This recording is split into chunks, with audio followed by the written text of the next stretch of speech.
Alright guys, I got a collection update for you here. I wanted to get this one done like right now because I was told that I have a package coming in today, which in itself is going to be its own video.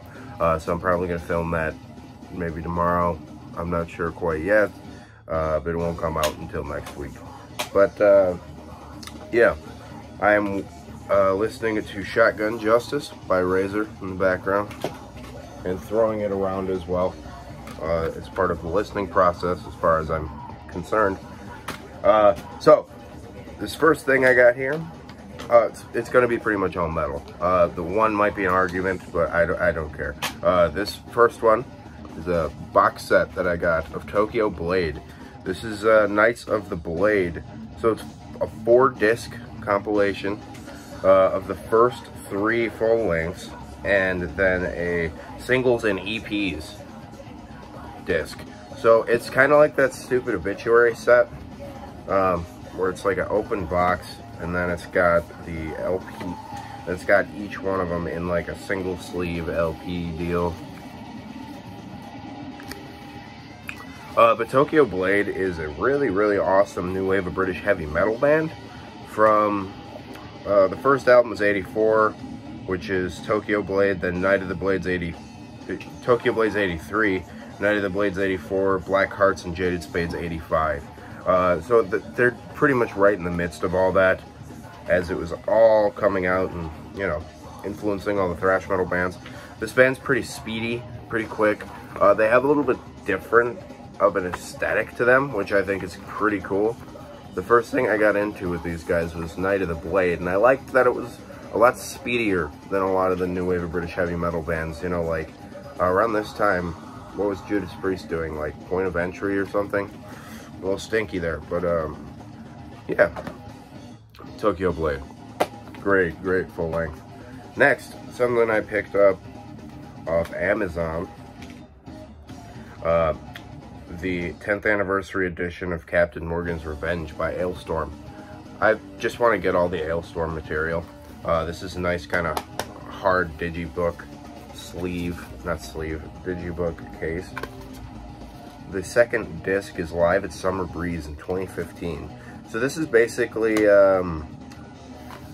one of the early Ailstorm records. I believe that this is their second full length. Don't quote me on it though. But it's a little darker. It's starting to get a little goofy, but it's not like jumpy goofiness like Sunset on the Golden Age is. But it's not as dark as like Leviathan's Revenge and stuff like that.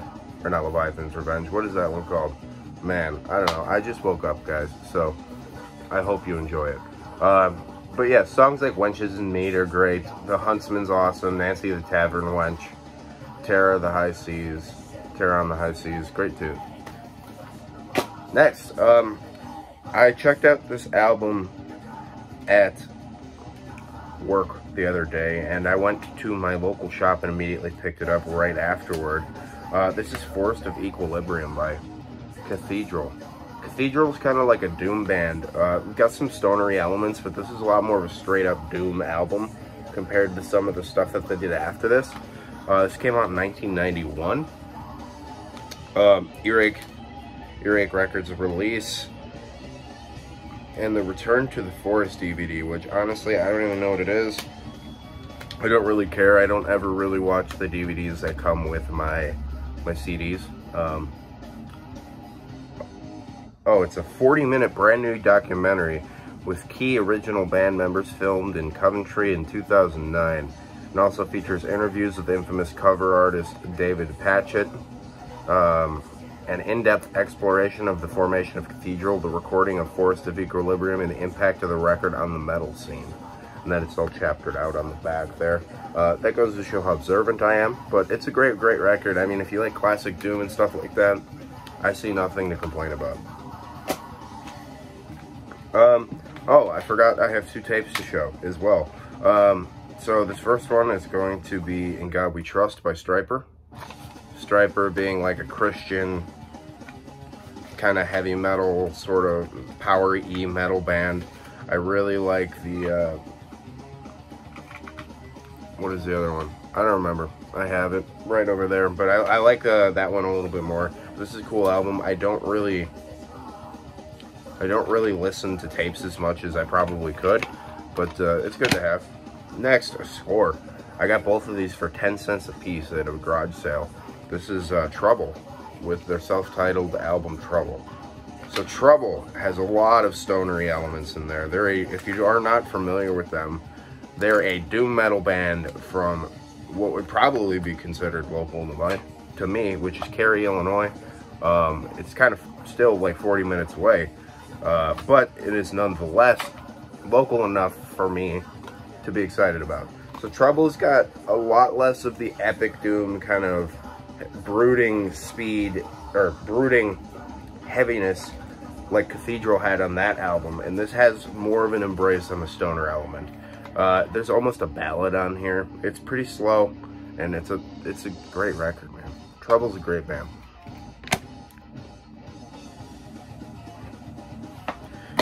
Whew, next. This is an album by a Finnish folk black metal band, or several albums by a Finnish folk black metal band. I picked up this little box set, and I'm super glad I did. This is Back to North by Moonsorrow. I just wanted to like straight up go into it and get all the Moonsorrow I can. I think I'm only missing 2, maybe 3 full lengths now of this band, so I'll pick those up at one point or another, but we'll see. So yeah, it's just a heavy cardstock sleeve. Comes with this stupid poster, of which I don't think I would ever actually hang up. But nonetheless, it's a cool thought. I'm a dork and I keep my hype stickers. Yeah, I don't know who's hanging that up, especially with all these folds in there. But whatever. Nonetheless, great stuff, man. This is one of the best Finnish black metal bands there is. So it does not come with their first full length because it is not out on Spine Farm. So this is Moonsorrows with you guys are gonna make me try to pronounce all these, so have fun. Voimasta Konista. I have no idea, but this is a great record. This is like 97-ish. I don't know. I'm really showing my stupidity this morning, but yeah, it's a great kind of folky black metal album with quite a bit of aggression to it. It's not as jumpy and goofy as like Goat Moon is, even though that sounds really great and a lot of fun. This is a bit more of using the folk elements to create a good atmosphere. Next is, I don't even know this one. I don't know what the album name is. None of these are in English, and they're all huge Finnish words, and none of it, no. But yeah, this is a great record. This is one of the first ones that got me into Moonsorrow. I listened to it on Spotify a bunch. It kind of threw a couple of the newer tunes in there too. This band is still making good music.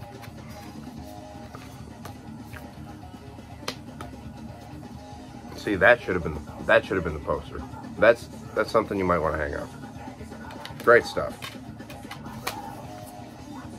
Next, I haven't even heard this one quite yet. I'm still working on polishing off all of these, and you guys saw my last update. I have quite a bit of stuff to listen to still, but I'm slowly chipping away at it. Have not heard this one either,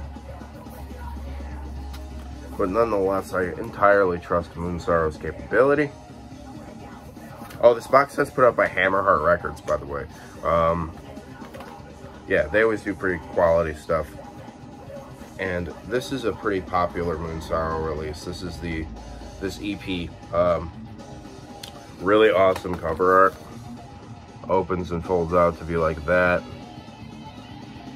Looks really, really good. Ah, that's where that came from. So this is an EP. It's 68 minutes long, and the opening track is 29 minutes. So that in itself is supposed to be what an EP is, but you know what? I don't even care.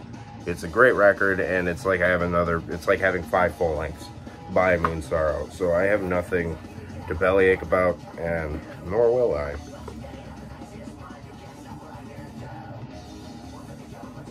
I can't believe I slept on Razor for this long. This band is a treasure for Canada. I hope you guys appreciate them up there.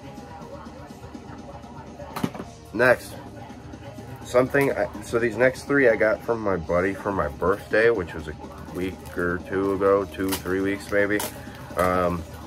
He gave me 3 CDs that he knows I'm a big fan of. This is Sylvain with Wistful.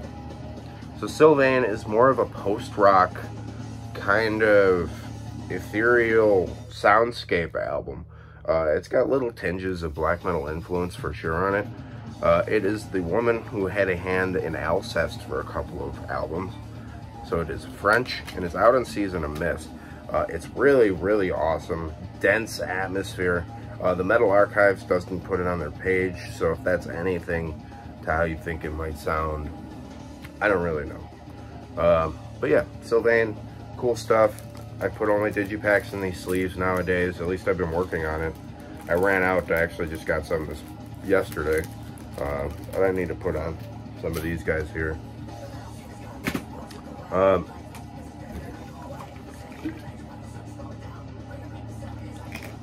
Next, Winter Violet, the only one that I own. The Chernobyl of Triumph. This is, I think, one of the more popular Winter Violet records. Obviously, it's a great album. Winter Violet doesn't put out stinky stuff. They have more of that kind of drook sound to them, a little quicker, not as slow and atmospheric as some of the other atmospheric bands are, but they definitely have a great, dense, natural sounding atmosphere to them. There's cool acoustic passages on here. This band's just pretty well put together in general. So it's some solid atmospheric black metal. Next, ooh man, this is great stuff. This is Ripping Corpse, Dreaming with the Dead. Great, great album. This is Eric Rutan of Morbid Angel, Hate Eternal, and Cannibal Corpse fame. Busy guy, putting out nothing but great records all the time. He's also an awesome sound technician and recording studio. What do those people call it? Recording engineer. There we go. But yeah, this is some thrashy death metal. Definitely tinges a little bit more on the death metal side of things, which is perfectly understandable. There's tunes like Chugging Pus, Feeling Pleasure Through Pain, Through the Skin to the Soul. It's just some nasty stuff. Ripping Corpse is great. Next, something I found on Bandcamp.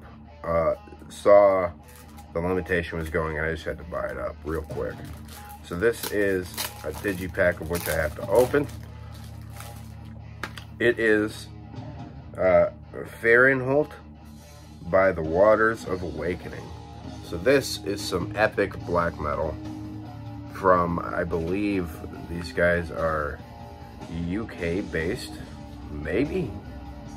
I don't particularly remember, but I did really, really enjoy all the aesthetics of this album. It's a one big painting for a digipack, I believe, or at least this part is. Wonderful stuff. It's kind of like, it's almost summoning worship, but it's not necessarily summoning worship. It's out on Nature Mocked Productions, and I would probably put this a little bit more along the darker side of that kind of atmospheric black metal. It's not as, you know, it's definitely influenced by summoning. There's no question about it. But, you know, I'm sure these bands are sick of getting compared to it. But, you know, I kind of would expect it if you make this kind of stuff. Next, Gatekeeper with Grey Maiden. Canadian speed metal, kind of heavy metal classic stuff. This is an EP that they put out. This is the newest one from 2019. They sent me the sticker as well with the CDs. It's a great, great record. It's catchy. It's a lot of fun. There's a really cool tune on here called Moss. And I believe the song Grey Maiden has an acoustic version on YouTube if you want to go check it out. It's really cool. The singer has kind of a nerdy theatrical voice, and it's a great sounding band. Next, following in my doom band, or my doom metal mood that I was in, this is 3 So Long Suckers by Reverend Bizarre. They're kind of one of those resurrection of classic doom bands. I believe this is the last LP they put out before they stopped playing. So it's traditional doom, it's slow. They're from Finland, and they debuted in 04, so this is later on in the 2000s. They definitely have some pretty samey sounding albums, which is good because they're consistent and their albums all sound really good. But I haven't heard much off of this one quite yet. I mostly just listened to the first one. So this had to be put onto 2 discs for whatever reason that may be. We'll see how awesome it really is. But I'm sure it's great. Next, a couple pickups from FYE. Got 2 metal CDs and some non-metal CDs, but I don't feel like showing the non-metal.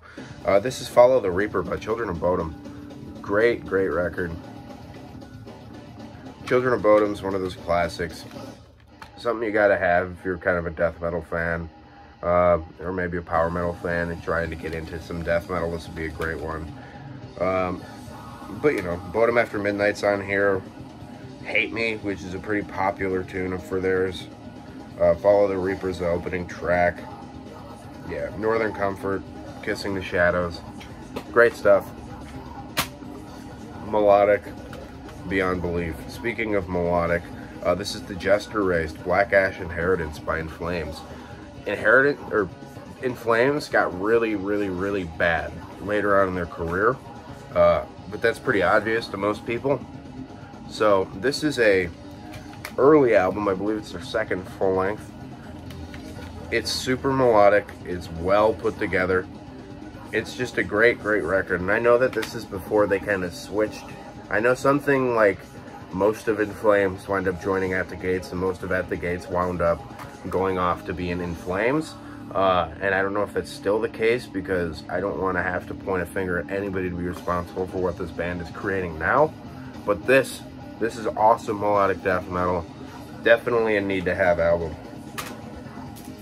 3 albums by a Missouri band that I have been needing to get a hold of. Sent me a little note when I ordered it off the website. Sent me a cool little sticker. Not sure what I'm going to do with it quite yet. I'll find something cool to do with it. I'm a big fan of it. So this is Troglodyte with Welcome to Boggy Creek. Troglodyte is a Missouri-based death metal band. They got lots and lots of awesome influences on there. They have really well put together songs. It's catchy. It's an awful lot of fun, and the best part of it all, obviously, is it's all about Bigfoot. That's what it should all be about, all the time. Awesome disc tray art. And got it signed by the vocalist, Master Trog. Great record. I mean, this is probably my favorite Troglodyte album. They have 2 more, of which I'm about to show you, but this has definitely got my fave stuff on it. The tune Mummified Yeti Hand is awesome. Skunk Ape Rape, Beaten and Eaten, Bring Me the Head of the Bigfoot. The Only Good Hippie is a Dead Hippie. It's funny stuff. It's a great band, great album. Next, Don't Go in the Woods. Another great Troglodyte album. This is honestly my least favorite of the 3, but like I always say, it's like comparing gold bars with bands like this for me. Another awesome disc tray art. I don't know if he drew this on there or not. I know he signed it there, but I can't tell if that's Sharpie. It looks like Sharpie, but it's great, man. So yeah, this has a bunch of awesome tunes on here as well. The Trap is Set, Murderous Bipedal Hominid Rampage, Where Are My Legs? Minnesota Iceman Cometh. It's great stuff. It's speedy. It's got the guitar player of Origin on it, if that's anything that you might want, but it's not wanky and technical like Origin is. Yeah, Troglodyte, great. Next, Anthropological Curiosities and Unearthed Archaeological Relics. This is the newest one, and I believe they're also working on a new record right now. This is out on No More Tomorrow Records. A little goofier with the inside. This dude from the 70s holding the casting, and then just guts all over this, all over the disc tray. Or maybe it's a brain. I can't really tell. Really cool art though, big fan. Yeah, this is a great record. It's a little bit more modern produced, even though none of them are particularly raw. But come on now, go check out some troglodyte. Two more. This next one here is another one of those little box sets, but this is Budgie, the MCA albums, 1973 to 1975. This is the band I was speaking of being arguably not metal, but it's Never Turn Your Back on a Friend, In for the Kill, and Bandolier. So I'm gonna pull them all out here for you. So Budgie, I'm sure you guys have all heard like Metallica's covers of this band. They are great hard rock, borderline heavy metal stuff, chock full of awesome riffs, heavy vocals. It's kind of like more of a metal Rush in a lot of ways, especially the vocalist, who sounds quite a bit like Geddy Lee. Kind of did that gatefold LP deal that a lot of these bands like to do with the reissues, and then it comes a little booklet with some stuff in there. But yeah, this is a great tune. I mean, Metallica on Garage Incorporated played stuff like Bread Fan, Crash Course in Brain Surgery, and that's on In for the Kill, which is the second record. Yeah, it's a great little box set, stuff you should probably own. And last, I got this one in last night. When I ordered my CD sleeves, it was either I pay $8 for shipping or I toss something else in my cart and get free shipping. This is Let Mortal Hero Sing Your Fame by Summoning. One of my favorite bands, just filling in the collection slowly and surely. I only got a couple left to get a hold of. But you know, epic black metal, this is definitely like in everybody's top 3, it seems to be. So yeah, Summoning. So that's gonna be it for now. There was supposed to be another Gatekeeper CD that came in that was supposed to have come in the mail, but it has not. It's why part of the reason I hate Bandcamp. So we'll see when that comes in. It might get thrown in with another update here soon. We'll see. All right, guys, that'll be it for now. Keep it greasy. Take care.